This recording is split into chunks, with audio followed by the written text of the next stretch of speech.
Welcome to Wavemakers, the podcast where we dive into the stories of bold thinkers, trailblazers, and innovators who are making waves in their communities, industries, and beyond.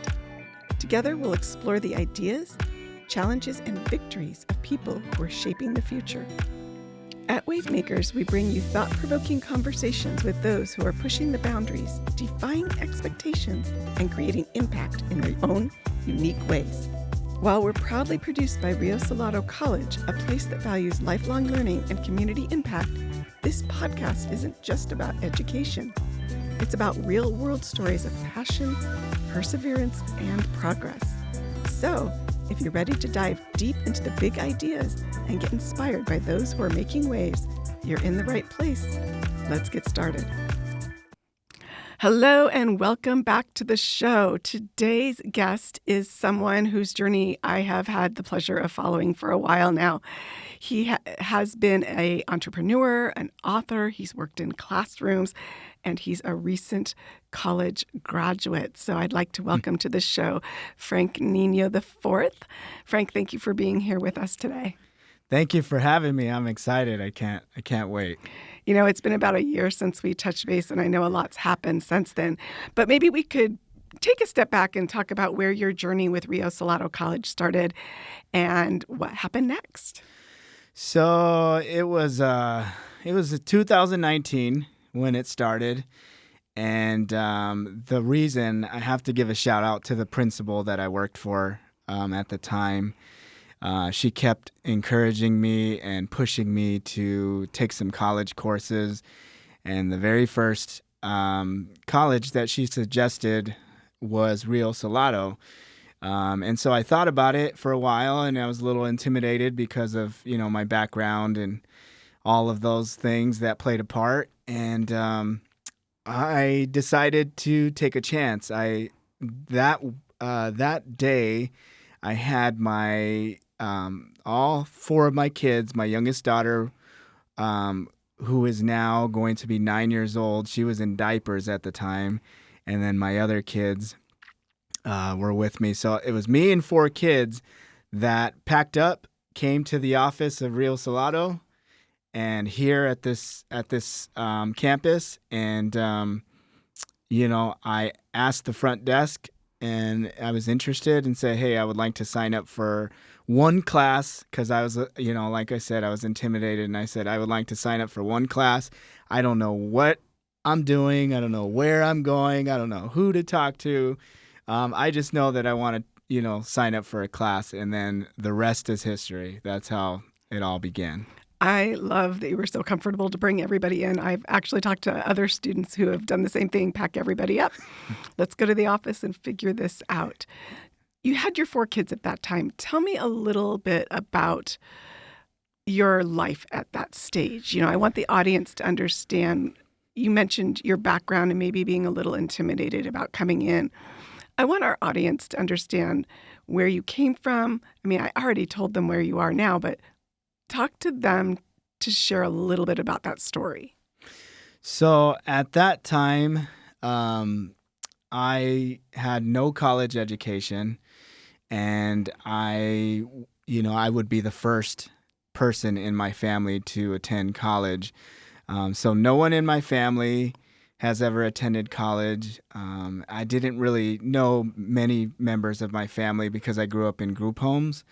So all the group homes that I bounced back and forth, growing up as a child, I didn't really have time to think about my future or college, during my teenage years. It was really just about surviving, right. Trying to survive and figure out, what's going to happen the very next day. And so I had my oldest son, Angel, who's 21 now. At the time, I was 19 years old. So I was a parent right away at 19. And so it was just a year after leaving the group homes, and I had no idea what I was doing. Didn't have much family. And so, everything that I was used to doing was working like a 9 to 5 job and just any job that I could find or scrape up to take care of my son and then my daughter at the time who was a newborn. It was all scary for me. So that's, with all of that mixed with not having a support system really, I had no idea, what to do when it came to enrolling in a college, and college wasn't even on my radar at that time. You know, I think a lot of our audience might reflect on that same idea, that fear that if you didn't grow up with the concept of watching others go to college, hearing it from family members about going to college, that's kind of a scary step. You said that a principal really encouraged you. Was this a principal at a school you attended? Was this a principal at a school you were working at? Like, how did that come to be? So it was a principal at a school that I worked at, and so the principal that I was getting to know, she's a great person. She did a lot of mentoring, and her and I had similar past and had a lot of things in common, and so she started noticing certain things. I don't know. She's very intelligent, highly intelligent, and very observant. And so one of the questions she asked me have you ever gone to college? And I was honest and said no. College is just not for me. And those were my exact words. College is not for me. Apart from not having the support system, one of the things that came to mind and that really stopped me from like a barrier that came between me and enrolling in college was the money. I always had the misconception of, oh, it's too expensive. I don't have the money for that. So it's just not for me. And so when she talked to me and spoke to me about the FAFSA and the, federal aid and the scholarships and how to go about it, she really broke it down in terms to where I could understand. And when she did that, and she kept pushing me more and more, in a graceful way, not in a not in a very aggressive way, but just in a very graceful way. That's when I decided on my own and decided to take the chance. And at that particular day, like I said, I had all my kids with me. I was working 2 jobs at the time, and I think I was just exhausted from working 2 or 3 jobs from the time that I was, 18 up until that point. And I was about 33, 34 at the time. And so from that time until 33 to 34, I've worked 2 or 3 jobs just to stay afloat and give my kids the life that I wanted to give them, which was better than mine. What a great story to continue sharing with them too. What was that first class? And tell me, what was it like, that first class? How did you do? How did you organize yourself and put that effort forth while raising the kids? So the first class that I took was it was like a health and fitness, like a wellness class. And so because I was used to being a PE teacher for so long and an athletic director, that was the first thing that caught my mind. I had no idea if it was a class that was, used towards my degree. I didn't even have an idea of what degree I wanted or anything like that. I just wanted to take the class to see if I could accomplish it. And so I took the class, and it was a lot easier than I thought. And all my fears kind of just went down when I took the class. And when not only did I take it, but I stuck with it and I passed it with an A. Oh, And wow. so when I received the A, it gave me the confidence. It gave me kind of that reassurance of, wow, this is not too difficult. Like, you can do this. And that's what started rolling the ball from there on out. Tell me what happened next. You're 33 years old. You take that first class. A lot has happened since then. So when did you finally finish your degree from Rio? And then you brought in a little piece of hardware to show us a brand new degree too. So tell me what took place there. So I decided to take 2 or 3 more classes.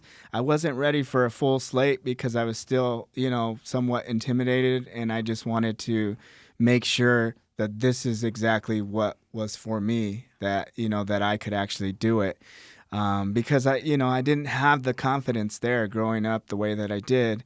And so when I took the next semester, I started in 2019. And then I took the next semester, took about 2 or 3 more classes. And after that semester, when I was done, I had all A's. And so it just really built my confidence. And I said, you know what? I can work 2 jobs and I can take a full time, go as a full time student, which is, 4 classes or more. And so I decided to enroll in 4 classes the following semester. And then when I found out that I could take classes in the summer, because I didn't know that the first year, when I figured it out, I did 4 classes every semester, including the summer, and I just hammered it out. It was just something that brought me alive. It literally brought me alive. Okay, so this inspiring story is one of the reasons we chose to feature you in a recent campaign. So encouraging to hear the story, for others to hear the story. When we approached you to be part of that campaign, what was your initial thought? My initial thought was me, like me, like you. Are you sure you're talking to the right person? Are you sure you want me to campaign in it? And so that was my initial thought. But after a while of thinking and just being grateful for the opportunity, I told myself, why not? Why not? You've come this far, and every obstacle that's come in your way, you've overcame with the help of God and the help of others. And so, why not? This is another door, another opportunity. Not I didn't even really think of myself. It was more so for other people that were like me, people that, because I know a lot of people that I grew up with, and I still keep in touch with a lot of people that grew up in the same neighborhoods or the same way of just going to, work right after high school, or some that didn't graduate from high school like I didn't. I obtained my GED first. And so I started thinking, wow, maybe I can help other people that are in the same boat to diminish those fears or those false things that sometimes come in our brain or our mind about school being expensive or it just not being my thing, or something along those lines. And then that is what really encouraged me, knowing that I could help other people. That's one of the reasons why we wanted to also bring you back. You've done a lot in the community to continue encouraging others. I know you've worked with young people and mentoring. And when you finished your degree with Rio, you decided to go forward and get a bachelor's degree. When did you finish your degree with Rio? And then what did you do next with, I believe it's Northern Arizona University? Yes. So I finished my first associates at Rio in 2023. I also have the 2 certificates, one in human resource management and the other one in organizational leadership here at Rio as well. And then when I got my second, I was talking to at the time I was talking to my academic advisor for NAU when I was thinking about going to NAU before I even started. And when I had told her that I was finishing my second associate degree here at Rio, she's like, "That's crazy. I don't know anyone that that's done 2 associates."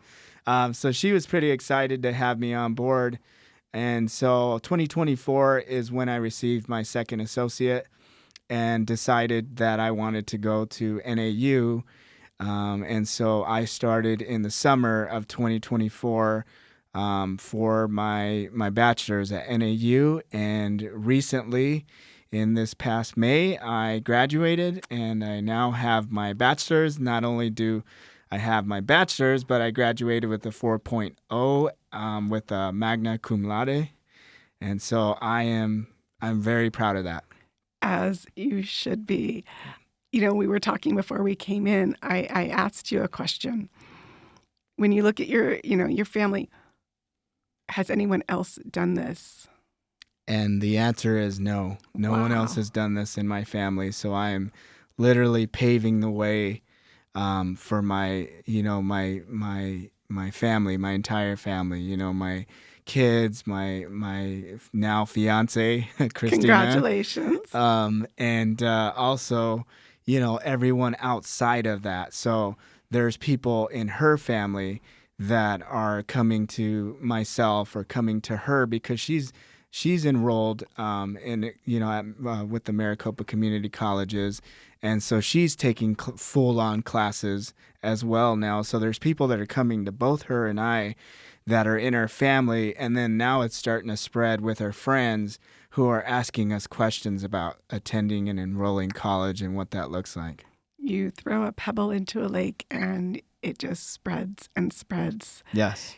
And I know it reaches for you even beyond your family. So, the audience has heard the background, such an incredible story.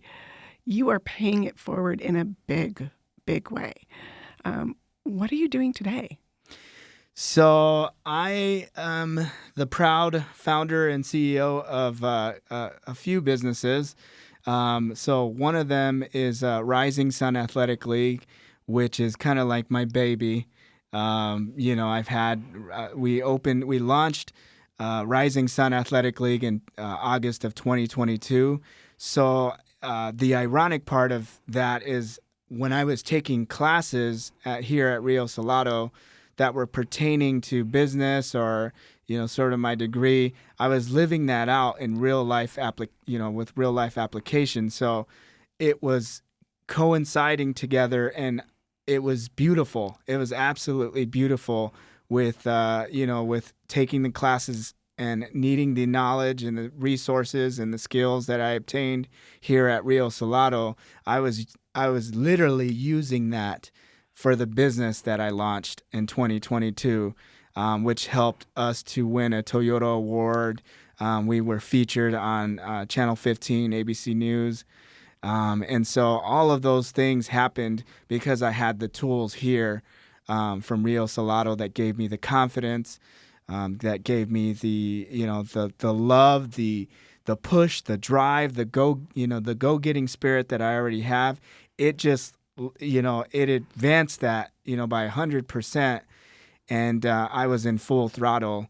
And so, we have Rising Sun Athletic. We've got Rising Sun 360 photography, which we go around to different events and different places of business using the 360 photo booth.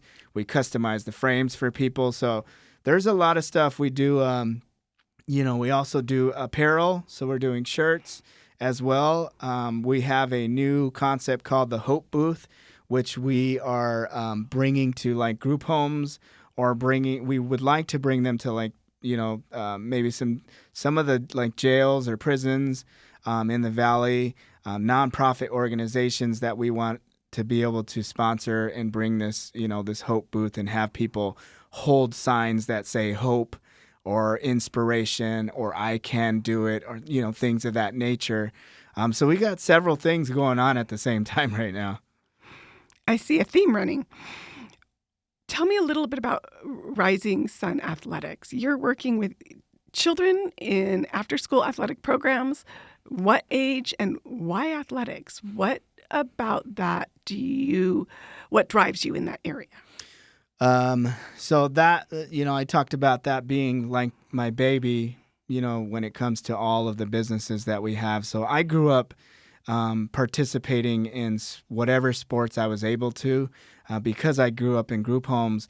A lot of times I didn't have the money, or we couldn't afford for myself to participate in after school sports.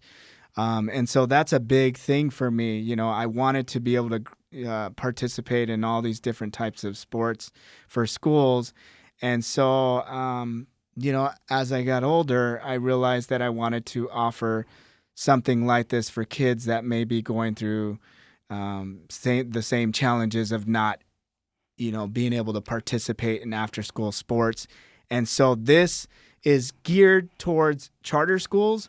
And so a lot of charter schools that are in Phoenix, particularly startup charter schools or new development charter schools, they don't have the resources. They don't have the opportunities. And so because I went to high school in charter schools, and so I'm familiar with both charter schools and wanting to play sports and not having that opportunity, I combined the two together, and I decided that I wanted to do something and give back to the community, to where we don't, as an organization, we don't charge the kids to participate in the sports league that we offer. So it's seasonal sports for middle school, 5th through 8th grade.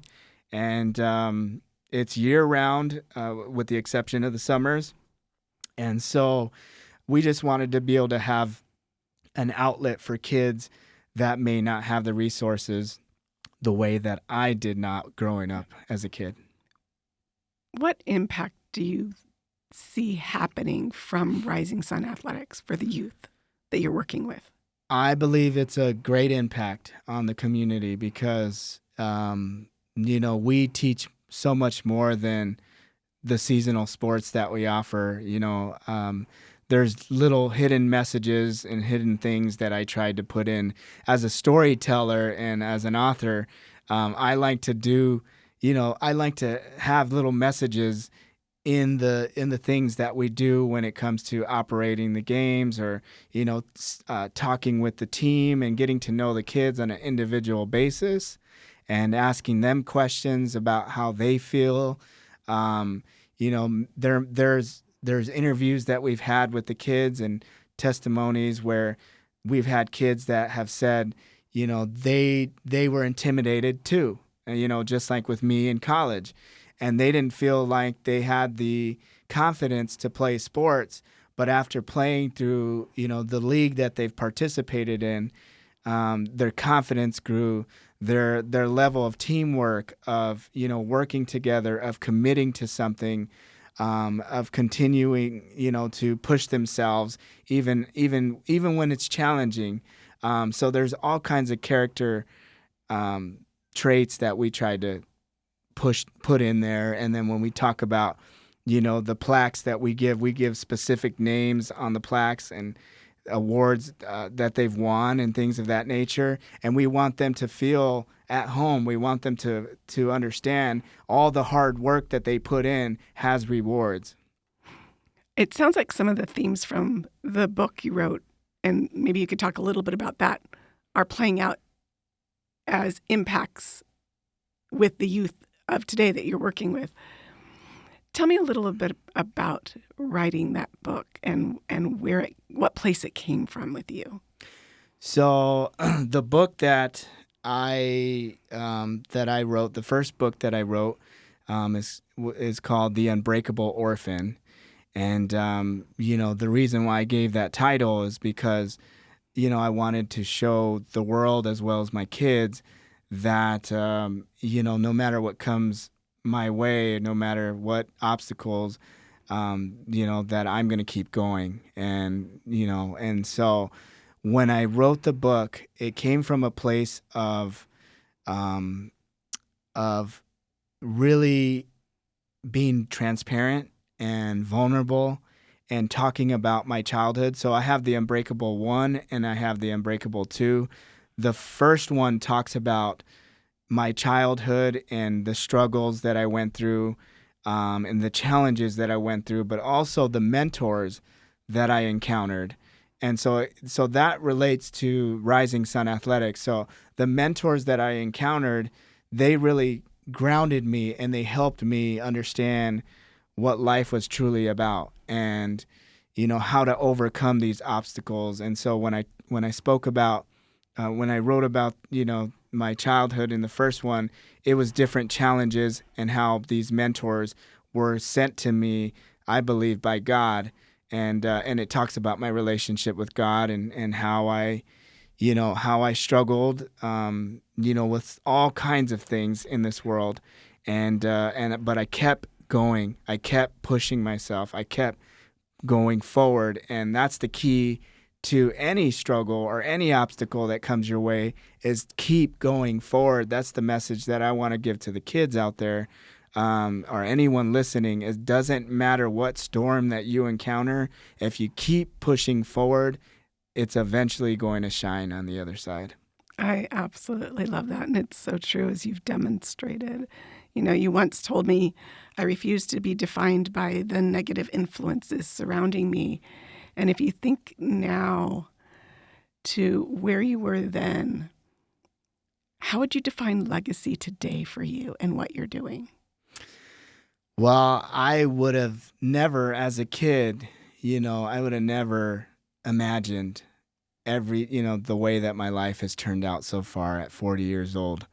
And so legacy for me is not just about the achievements and the great things that I've encountered, or the failures, because failures, I tend to gravitate towards the failures more than the success, because that really defines who you are. When you're facing a storm or you're facing failure, it builds you up, and it gives you an opportunity to see it as growth and not as failure. And so when you have a growth mindset, you start to understand that these are just lessons and ways to teach you to get better, to be better. And so the legacy that I want to be able to leave, for the world, but more importantly for my family and my kids, is it's not just about the success and the failures, but it's also about how you treat people, how you make people feel. And that's the kind of legacy that I want to leave. The slogan at Rising Sun Athletic is, where the unseen are seen. And so I want to be able to leave this world with the legacy of knowing that I made people feel seen and I made people feel heard. And that's the type of legacy I want to leave. Just spending time with you, I have no doubt that that's the legacy you will leave. Before we end our session today, I just want to ask you, throughout what you've been through, do you have any advice that you would give someone maybe who feels stuck and in either a dark place or going through a challenging time frame? What advice would you give them to help them move forward? Someone maybe like yourself, early 20s, just not sure what to do next.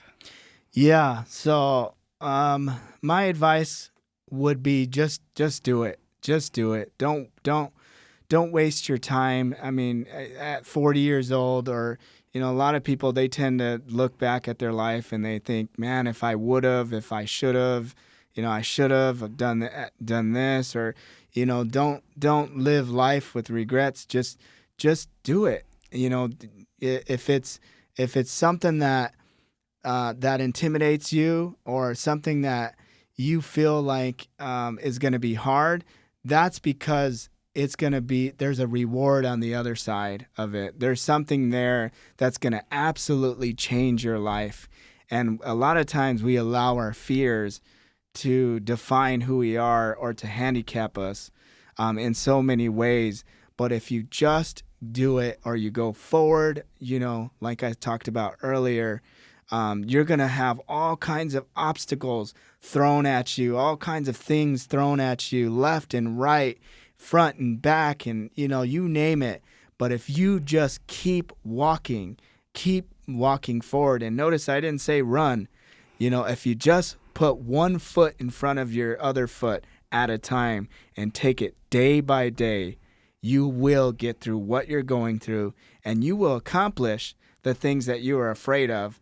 No doubt about it. It's not a race. It's not how you start. It's how you finish. And that's the lesson that I've learned. It doesn't matter where you come from. It doesn't matter what family situation you have. I had no family, and so it doesn't matter. None of those things matter. What situation you're in, or I can't do it because of this or this or this. It doesn't matter how you start. It matters how you finish. And so if you keep walking forward, you'll finish the race successfully. Frank, thank you so much for being open and candid and sharing your extremely powerful story with us. Just like you inspired us in the past with allowing us to start telling your story, thank you for allowing us to continue telling your story. Thank you for having me, and I'm honored and blessed, and I'm grateful to be here. So I always enjoy having a conversation with you, Michelle. So thank you. Thank you, audience, for listening today, and tune back soon for another episode of Wave Makers.